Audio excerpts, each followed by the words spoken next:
2001 Kolkata test 1983 और 2011 विश्व cup जीत के बाद जिस एक जीत का जिक्र भारतीय क्रिकेट इतिहास में सबसे ज्यादा सुनने को मिलता है वो 2001 कोलकाता टेस्ट ही है, क्योंकि उस टेस्ट से पहले मैच फिक्सिंग का जख्म, पहले मैच की हार का गम और पहली पारी में फॉलो ऑन का अफसोस होने के बावजूद भारत ने ऑस्ट्रेलिया जैसी मजबूत टीम को पटखनी दी थी। वो पटखनी जिसने ऑस्ट्रेलिया को हिला कर रख दिया था, तो साथ ही जन्म दिया एक ऐसी ही भारतीय टीम को जिस पर पूरे देश को दोबारा भरोसा होने लगा था। वो भरोसा जिसके दम पर ही एक नए कप्तान सौरव गांगुली ने एक नौजवान स्पिनर को बैक किया था। वो स्पिनर जिसने उस भरोसे को सही साबित करते हुए अपनी हद के पार जाकर इतिहास रचा। फिर क्या था, इतिहास ने भी उस खिलाड़ी को अपने गले से लगाया। तो इस तरह क्रिकेट को अभी तक के सर्वश्रेष्ठ ऑफ स्पिनरों में से एक स्पिनर मिला।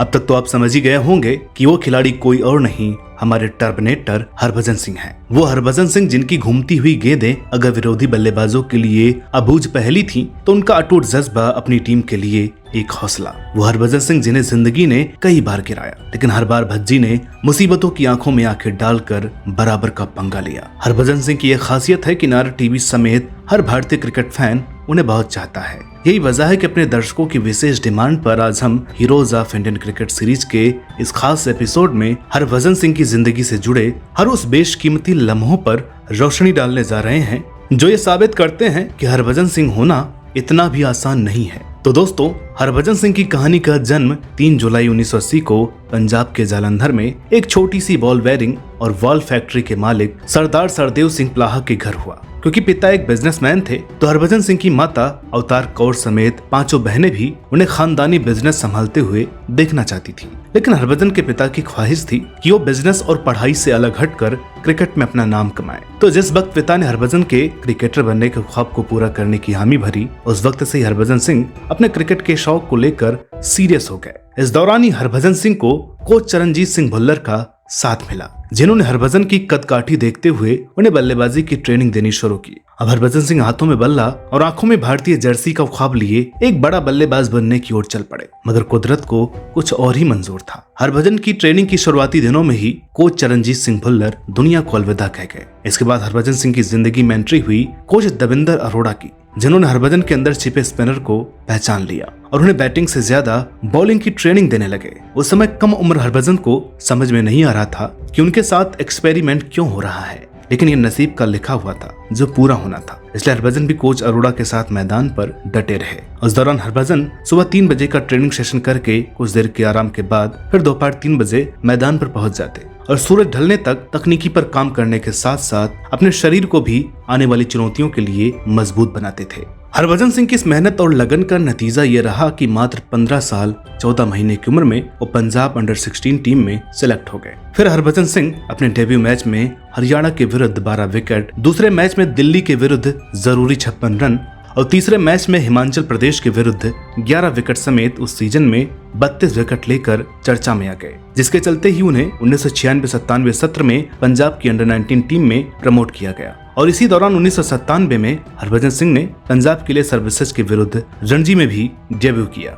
अपने डेब्यू रणजी सत्र में भज्जी ने भले ही विकेटों के हिसाब से औसत प्रदर्शन जरूर किया, लेकिन उनकी घूमती गेंदों की चर्चा पूरे भारत में होने लगी और इस चर्चा के सहारे हरभजन को 1998 में अंडर 19 विश्व कप के लिए स्क्वाड में जगह मिली। फिर 1998 में ही ऑस्ट्रेलिया के विरुद्ध टेस्ट डेब्यू करने का मौका भी मिला। हालांकि कई सालों से टेस्ट जर्सी पहनने का ख्वाब लिए जी रहे हरभजन का प्रदर्शन कुछ खास नहीं रहा, लेकिन चयनकर्ताओं ने उन्हें न्यूजीलैंड के विरुद्ध वनडे श्रृंखला समेत 1998 साल में कई मौके जरूर दिए, लेकिन हरभजन न तो वनडे में मिले मौकों का फायदा उठा पाए और न ही अगले 2 साल मिले 7 टेस्ट मैचों में भी वो खुद की प्रतिभा को साबित कर पाए। Harbhajan Singh out of form में थे, जबकि घरेलू सर्किट में मुरली कार्तिक, राहुल संघवी और बालाजी राव जैसे क्रिकेटर लगातार बेहतर कर रहे थे। इस दौरान ही हरभजन को अनुशासनहीनता के लिए एनसीए से भी निकाल दिया गया। सीधे सीधे कहें तो सिर्फ 20 साल के हरभजन का अंतर्राष्ट्रीय भविष्य अंधेरे में था कि तभी साल 2000 में हरभजन सिंह के पिता की मौत ने उन्हें अंदर से हिला कर रख दिया। पिता के जाने के बाद हरभजन पर अपनी 5 बहनों की जिम्मेदारी भी आ गई।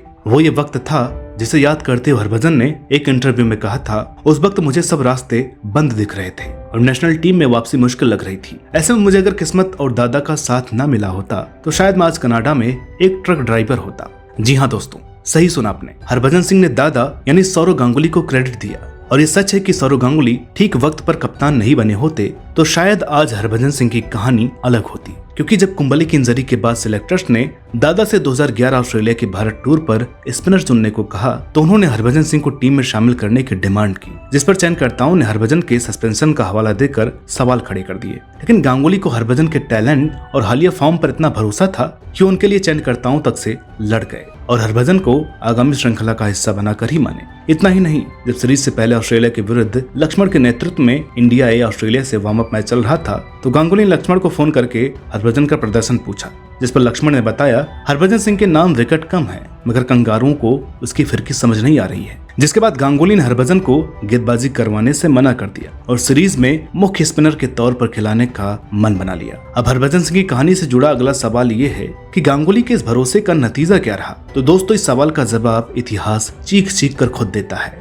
क्योंकि श्रृंखला में ऐसा लग रहा था कि हरभजन सिंह हर गेंद आखिरी मौका समझकर फेंक रहे हैं। इस जज्बे का ही नतीजा था कि हरभजन ने 3 टेस्ट मैचों की सीरीज में 32 विकेट हासिल किए और टेस्ट हैट्रिक लेने वाले पहले भारतीय गेंदबाज भी बने। हरभजन की ऑस्ट्रेलिया को नेस्तो नाबूद यानी टर्मिनेट करने वाली इस गेंदबाजी पर ही एक ऑस्ट्रेलिया अखबार ने उनका पग यानी टर्बन के साथ टर्मिनेटर शब्द जोड़ते हुए भज्जी को मशहूर टर्मिनेटर नाम दिया था। तो इस तरह 2001 की श्रृंखला के बाद हरभजन सिंह कभी फ्यूचर में किसी परिचय के मोहताज नहीं रहे। उनकी घूमती हुई ऑफ ब्रेक गेंद जो पिच पर पड़कर तेजी से आती थी, उनकी गेंद को दोनों तरफ घुमाने की कला और अपनी हाइट का फायदा लेकर गेंद को एक्स्ट्रा बाउंस कराने के हुनर ने हरभजन को अन्य स्पिनर्स से हमेशा अलग रखा। जबकि दूसरा सही तरीके से इस्तेमाल करने और कई नाजुक मौकों पर बैट से रन बनाने के चलते हरभजन के कामयाब करियर में महानता नाम का सितारा भी लग गया। दोस्तों, यूं तो ये हरभजन की कहानी की शुरुआत है। इसके बावजूद हरभजन ने सिर्फ 21 की उम्र में वो संघर्ष के दिन देखे जो अच्छे से अच्छे इंसान को सोचने पर मजबूर कर दे। लेकिन सबके बाद हरभजन ने अपने धैर्य का दामन नहीं छोड़ा और हौसला बनाए रखा, क्योंकि इस तरह का संघर्ष हर कामयाब खिलाड़ी की जिंदगी में आता है, जिसे सब अपने अपने अंदाज में पार करते हैं। इससे पहले कि हम आपको हरभजन सिंह की 2001 के बाद की जिंदगी का हिस्सा सुनाएं, आपको बताते हैं कि हमारे पास एक खास तोहफा है जिसमें हमारे पसंदीदा खिलाड़ियों की वो कहानियां हैं, जिससे आपको पता चलेगा कि उन्होंने अपनी मुसीबत के दौर में भगवत गीता के आदर्श और सिद्धांतों का पालन कर कैसे जीत हासिल की। दोस्तों, आपको यह जानकर आश्चर्य होगा कि भगवत गीता और क्रिकेट में बड़ा ही गहरा संबंध है। क्रिकेटर से जुड़ी रोचक कहानियों का ये पिटारा आपको मिलेगा कुकू FM पर, जहां 10 एपिसोड्स वाले गीता ज्ञान और क्रिकेटर्स की कहानियां वाले इस ऑडियो बुक में धोनी, रोहित, ऋषभ और कोहली समेत कई बड़े क्रिकेटर्स के स्ट्रगल को गीता के ज्ञान की रोशनी में बताया गया है। सिर्फ इतना ही नहीं, इस तरह के और भी इंटरेस्टिंग ऑडियो बुक्स आपको मिलेंगे कुकू FM ऐप में। अगर सीधे सीधे बोले तो कुकू FM एक pure made in India app है, जहां आपके लिए 4000 से ज्यादा ऐसे ही बेहतरीन ऑडियो बुक, कोर्सेज और समरीज अवेलेबल हैं, आपकी अपनी भाषा में। यहाँ एक बात जानने वाली ये भी है कि कुकू FM ध्यान रखता है हर शख्स के मनोरंजन और ज्ञान का, इसलिए कुकू FM लेकर आए हैं हर घर कुकू FM। कुकू FM के इस नए ऑफर में आप हर तरह की ऑडियो बुक को सुन सकते हैं। इस ऑफर की खास बात यह है कि आपको ईयरली यानी 1 साल की सब्सक्रिप्शन 50% डिस्काउंट पर मिलेगा। यानी जो सब्सक्रिप्शन आपको पहले 399 रुपए में मिल रहा था, वो अब सिर्फ 199 रुपए में मिलेगा और ये ऑफर 19 जून तक ही चलेगा। बस आपको इतना करना है कि हमारे डिस्क्रिप्शन बॉक्स में दिए गए लिंक पर क्लिक करके कूपन कोड में घर 50 टाइप करना है। तो दोस्तों, ये बात हुई कुकू FM की। अब चलते हैं हरभजन सिंह की कहानी के बचे हुए हिस्से की तरफ।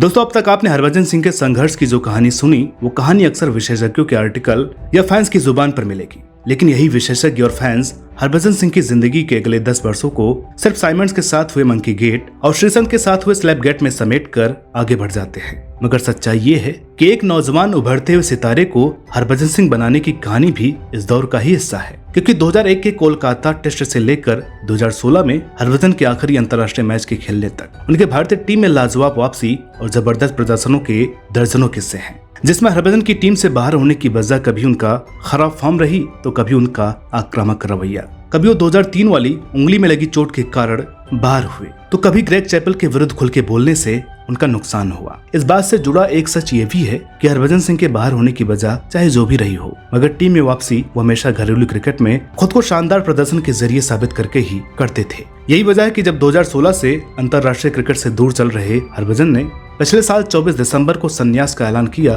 तब हरभजन के फैंस उनके वापसी की उम्मीद कर रहे थे और संन्यास की खबर सुनकर जो जहां मौजूद था वो हरभजन के यादगार स्पेल्स की कहानी सुना रहा था। किसी को साउथ अफ्रीका के विरुद्ध ईडन गार्डन में 7 विकेट वाला स्पेल याद था तो किसी को श्रीलंका के विरुद्ध गॉल और मोटेरा वाला स्पेल। दोस्तों, इस तरह के मैच जिताऊ स्पेल ही हरभजन सिंह के करियर की शान रहे हैं, जो कि उनके वनडे में 269, टेस्ट में 417, T20 में 25 और IPL में 150 विकेट वाले आंकड़े नहीं बताएंगे, क्योंकि आंकड़े तो सिर्फ नंबर बताते हैं, करिश्मे नहीं।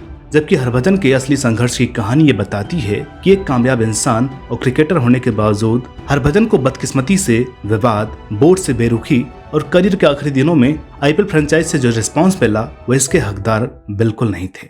मगर बतौर कमेंटेटर और एक्सपर्ट क्रिकेट से जुड़े होते हुए भी हरभजन ने कभी उस गम को जग जाहिर नहीं किया, हमेशा मुस्कुराकर हर सवाल का जवाब दिया। हरभजन के इस खुशमिजाज अंदाज को ध्यान में रखते हुए ही हमने शुरू में ही आपसे कहा था कि हरभजन सिंह होना इतना भी आसान नहीं। दोस्तों, यूं तो हमारे पिटारे में हरभजन सिंह से जुड़े किस्से और यादगार कारनामे अभी और भी हैं, लेकिन वक्त को ध्यान में रखते हुए नारद टीवी आपकी पसंदीदा श्रृंखला हीरोज ऑफ इंडियन क्रिकेट के हरभजन सिंह की जिंदगी से जुड़े इस एपिसोड को यहीं पर रोकता है। लेकिन हमारा वादा है कि अगर आपका इस वीडियो पर रिस्पॉन्स अच्छा रहा तो हम जल्द लौटेंगे बज्जी की ग्राउंड वाली जिंदगी के और भी अनछुए लम्हों के साथ। तब तक आप इस वीडियो को ज्यादा से ज्यादा शेयर करें। बाकी आपको ये वीडियो कैसी लगी हमें कमेंट बॉक्स में जरूर बताएं और कुकू FM को डाउनलोड करना ना भूलें, क्योंकि नारद टीवी आपके 200 रुपए की बचत करा रहा है। तो आज के लिए इतना ही, जल्द मिलेंगे एक नई वीडियो में एक नई कहानी के साथ। तब तक के लिए नमस्कार।